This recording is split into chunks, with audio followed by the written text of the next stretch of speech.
আল্লাহর হাবিব বলতেছেন লিমা তাজরিবুন, কেন গো তোমরা আমাকে মারো না, মুখে মারতেছে।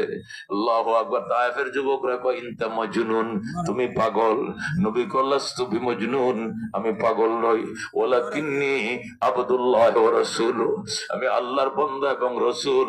আমার তোমরা মাইরো না, তোমরা আমাকে মাইরো না, আমি পাগল নই, আমি আল্লাহর বান্দা এবং রাসূল। আল্লাহু আকবার। আল্লাহর হাবিব এইভাবে বলতেছেন, তারপরেও আল্লাহু আকবার। তায়েফের যুবকরা আল্লাহর হাবিব পাথর মারতেছে, রাহমাতুল লিল আলামিন পাথরের আঘাতে একবার পড়ে যায়, আবার ওইটা দৌড় দেয়, আবার পড়ে যায়, আবার দৌড় দেয়, দৌড়ায় যে একটা বাগানের মধ্যে উঠছে। এখনো বাগানটা আছে, খেজুর বাগান। আমি গত রমজানে, আল্লাহু আকবারের আগের রমজানে আমি অনেকবার গেছি। ওই বাগানটার মধ্যে একটা মসজিদ আছে, যেখানে নবীর গায়ের রক্তটা পড়ছিল। এখানে মসজিদে আদ্দাস বানায় রাখছে, সেখানে 2 রাকাত নামাজ পড়ছি, আল্লাহর দরবারে কাঁদছি। জোরে করে আল্লাহু আকবার। আল্লাহর হাবিব বাগানে যায় দেখে এই পাশে খেজুর বাগান, এই পাশে আঙ্গুরের বাগান। যায় দেখে আঙ্গুরের বাগানে 2 জন পাহারাদার মালি বসা। নবী বললেন, মালিরা রে জলদি আয়, আমার কোন ছেলে নাই, এই ছেলেটাকে পালক পালছি, আমার ছেলেটাকে সেভ কর। এরা যেন আমার ছেলেটাকে না মারে, আমারে মারো, আমার সন্তানকে মাইরো না, আমাকে মারো, আমার সন্তানকে মাইরো না। এইভাবে নবী বলতেছে। ওই 2 জন মালি হযরত যায়েদ ইবনে হারেসাকে পিছনে নিয়ে দেওয়ালের আড়া নিয়ে চুপ করে বয়ে রাখছে, সেভ করছে।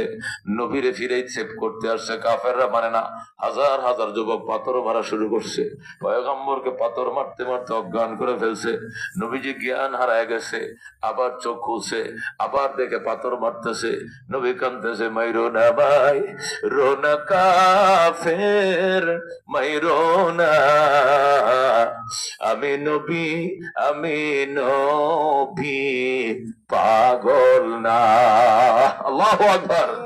লাস্তু বিমজনুন, আমি পাগল নই, ওয়ালাকিন্নী আব্দুল্লাহ ওয়া রাসূল, আমি আল্লাহর বান্দা এবং তার রাসূল। লা তাজরিবুন, তোমরা আমাকে মাইরো না। কে শুনে কার কথা? মারতে মারতে নবীকে থেতলায় ফেলছে, পয়গম্বর জ্ঞান হারায় ফেলছে। নবী যখন জ্ঞান ফিরে আসে না, তখন কাফেররা মনে করছে উনি মারা গেছে। তখন যুবকরা চলে গেছে। যুবকরা চলে যাওয়ার একটু পরে জিবরাইল আইসে গেছে। আল্লাহু আকবার। হযরত ইব্রাহিম আলাইহিস সালাম আইসা আল্লাহর হাবিবের মাথায় পানি ঢালে। পয়গম্বরের মাথায় পানি ঢালতে ঢালতে জ্ঞান ফিরে আইছে।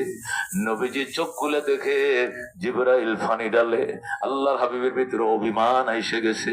নবী ডাক দেখো, জিবরাইল তুমি এতক্ষণে আইসো, আমার মাথায় পানি ঢালো, এতদিন তুমি কই ছিলা? আমাকে এইভাবে মারছে, তখন তুমি কই ছিলা? যাও, তোমার পানি দিতে হবে না। নবী একটু রাগ করলেন, যাও, পানি দিতে হবে না।